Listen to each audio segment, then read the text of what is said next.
महाराज जी, निजी एक प्रश्न पूछना चाहूँगी आपके जीवन से संबंधित कि जैसे आपको डॉक्टर की उपाधि प्राप्त है, लेकिन आप अभी जो है कथाएँ करते हैं, कथावाचक हैं, तो आप कैसे आए इस क्षेत्र में?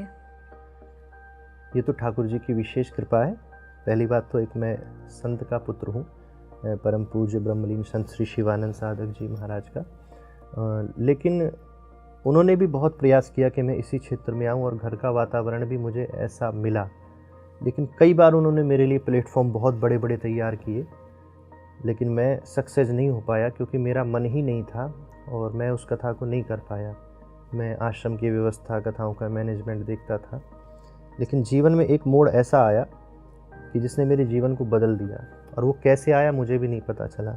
मुझे ये धोती तो बहुत बड़ी बात है, कुर्ता पजामा पहनने में भी बहुत अजीब लगता था कि लोग क्या कहेंगे, देखेंगे। कभी कभी धोती पहननी पड़ जाती थी तो कहीं हम जाते थे तो ऐसा लगता था सब मुझे ही देख रहे हैं। मैं आके रोता था, कहता था कि मुझे नहीं पहनना ये सब। एक बार एक कथा थी, मेरी पहली कथा जो थी वो पहले से सेट नहीं थी। पूज्य पिताश्री की कथा होनी थी 1 बजे से, और उन्होंने 12 बजे मुझसे कहा कि कथा आप कहेंगे। तो मैंने कहा मैंने तो ऐसी कोई तैयारी नहीं करी, और अच्छी तैयारी करने वाले भी बैठे रह जाते हैं। इतनी भीड़ देखने के बाद समझ में नहीं आता बोलना क्या है। बोले नहीं नहीं, तुम तो जाकर बैठ जाओ व्यासपीठ पर, क्या बोलना है क्या नहीं बोलना मेरी जिम्मेदारी है। इनका ऐसे कैसे? बोले नहीं, वो सब मैं कर लूँगा। तो मैंने उन्हें बहुत से ऑप्शन बताए कि मुझे कोई माइक या कुछ दे दीजिए, आप बोल दीजिएगा तो मैं सुन के वो बोल दिया करूँगा। बोले नहीं बेटे, ऐसे तो कथा हो ही नहीं सकती, तुम बैठ जाओ जाके, कुछ मत बोलना, मौन रहकर भी आ जाना। मैं जाकर बैठा और ऑडियंस के सबसे पीछे उन्होंने पब्लिक के पीछे अपना आसन लगाया और सीधा हमारा आई कांटेक्ट होता रहा, मैं उनको देखता रहा। और 7 दिन की कथा 3 घंटे की थी, तो उन्होंने कहा तुम 1-1.5 घंटे बोल के आ जाना।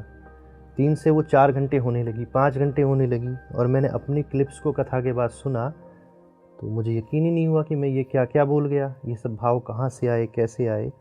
तो ये सब चीज़ें साधन साध्य नहीं है, स्टडी करके, याद करके, सुन करके, ये तो सब साधन है।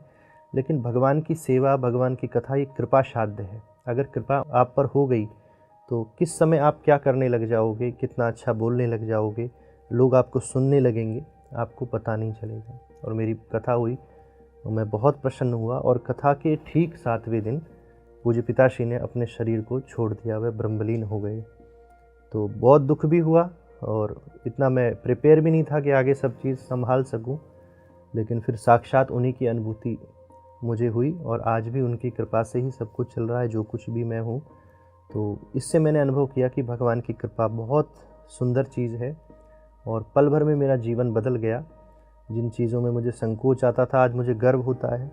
मैं इंडिया से बाहर भी कथाएँ करता हूँ, वहाँ भी जब मैं धोती पहन कर निकलता हूँ तो लोग मुझे देखते हैं तो मुझे बहुत अच्छा लगता है, जिसमें पहले संकोच लगता था।